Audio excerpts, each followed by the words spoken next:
Vamos ahora a la polémica en torno a la decisión de Gabriel Boric de rechazar una invitación del presidente Piñera. La propuesta era que ambos asistieran a fines de enero a 2 cumbres regionales que se van a realizar en Colombia, una suerte de traspaso del mando internacional. Boric no solo declinó el ofrecimiento, sino que también reclamó a Piñera que el tema trascendiera en la prensa. Para mí. Qué lindo, muchas gracias. Gracias, Marcelo, voy a jugar para despertarme acá en el trabajo. Son varios los cafés que por estos días se necesitan en la denominada moneda chica. A contrarreloj, Gabriel Boric trabaja en la conformación de su gabinete. Afuera, algunos de sus adherentes han dado la vuelta al mundo. ¿El famoso internacionalmente?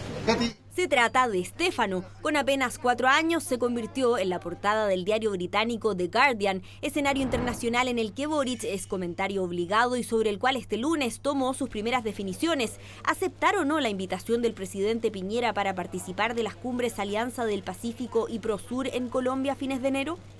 He decidido el no asistir a la cumbre en Colombia a la cual nos había invitado.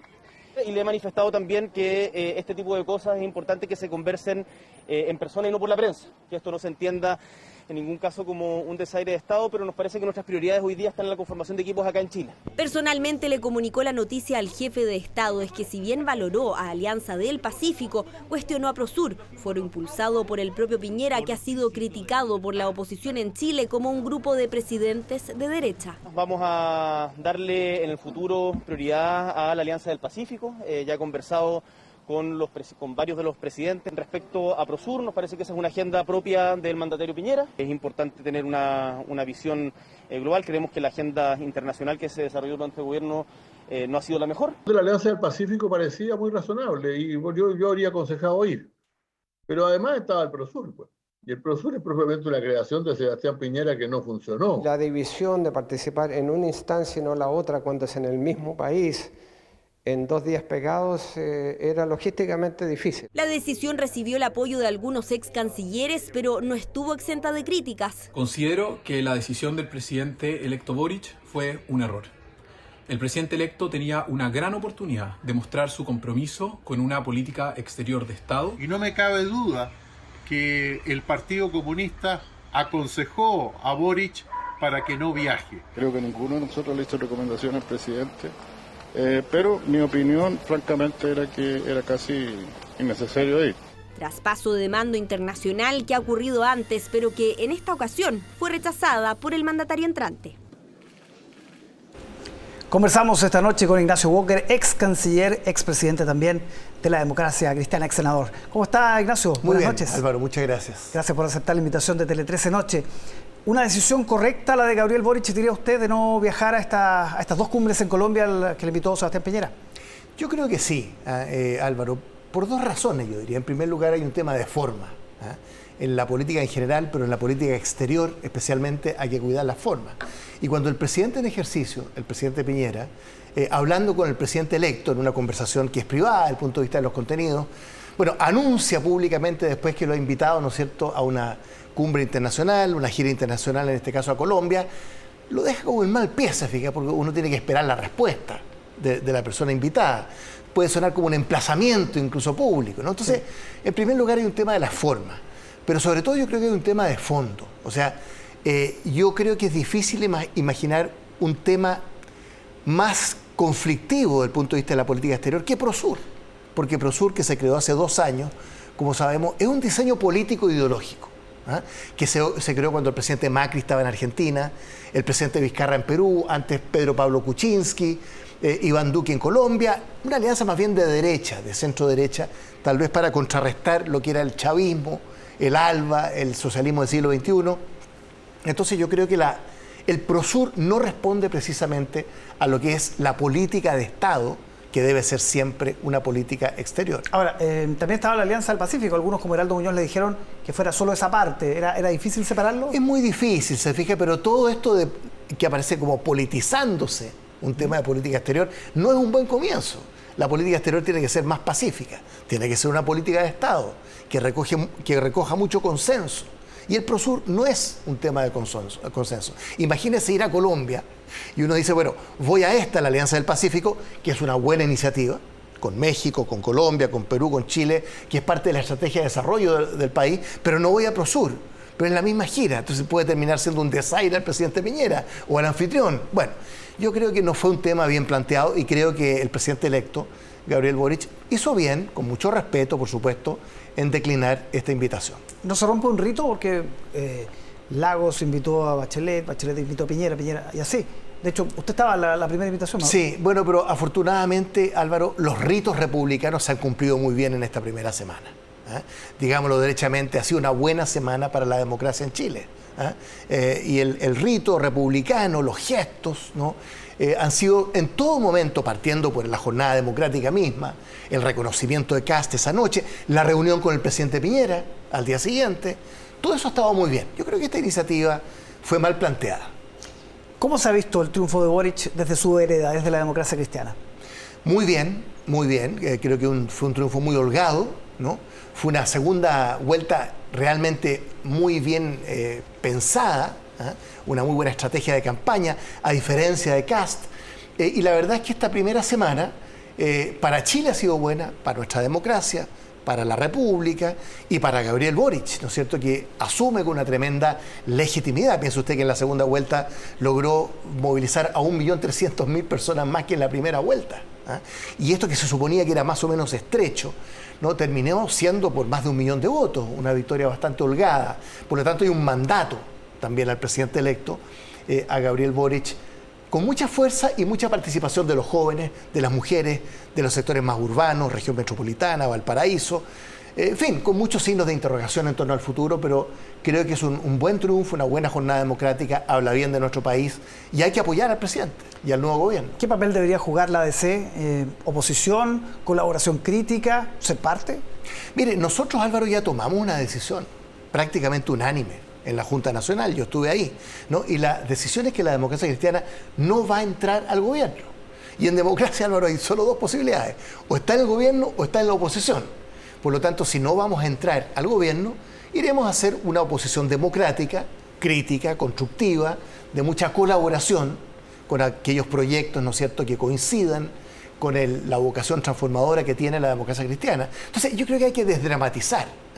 Claro, uno no quiere parecerse a la oposición del Partido Republicano o de la UDI, pero uno puede establecer ahí una diferenciación en la oposición con un ánimo muy constructivo, pero oposición al fin y al cabo. ¿No le convence esto de colaboración crítica, que fue un poco lo que hizo Revolución Democrática en el primer gobierno de Bachelet cuando estuvieron en el Ministerio de Educación, por ejemplo? Pero esa ni siquiera fue una decisión del Partido Revolución Democrática.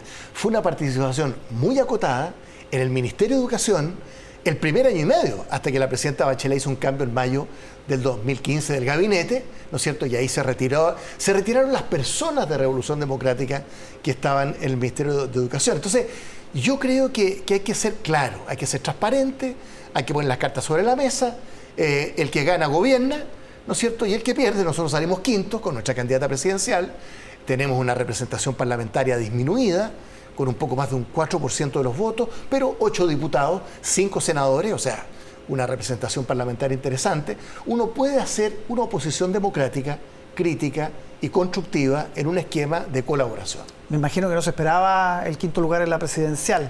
¿Cómo se le explica y qué crítica haya con el paso del tiempo a esa campaña, a esa candidatura? Bueno, yo espero, Álvaro, que en lo que viene, tenemos una elección a puertas el 23 de enero, hay 3 listas, ¿no es cierto?, que se han inscrito, que aprovechemos el semestre que viene, ¿no?, como un partido que va a estar en la oposición, para realmente hacer una reflexión muy a fondo, no apuntando con el dedo a nadie, sino que tratando de hacernos cargo del desastre electoral que hemos tenido como democracia cristiana y como centro izquierda, ¿no? Porque ahí está la votación del PPD, el Partido Radical, que apenas salvó su sobrevivencia legal, bueno, con 13 parlamentarios, como le digo, y con muchos alcaldes, concejales, consejeros regionales, ¿no es cierto?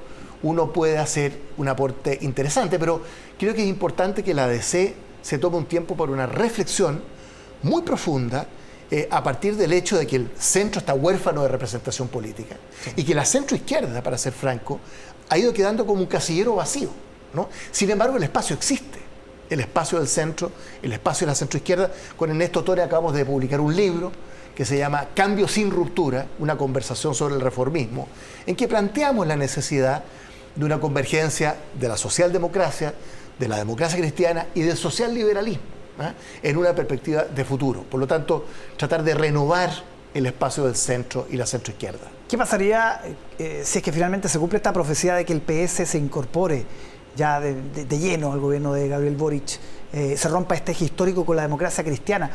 ¿Qué debería hacer ahí la DC? Bueno, yo llevo 35 años defendiendo, Álvaro, la convergencia entre democracia cristiana y socialismo democrático.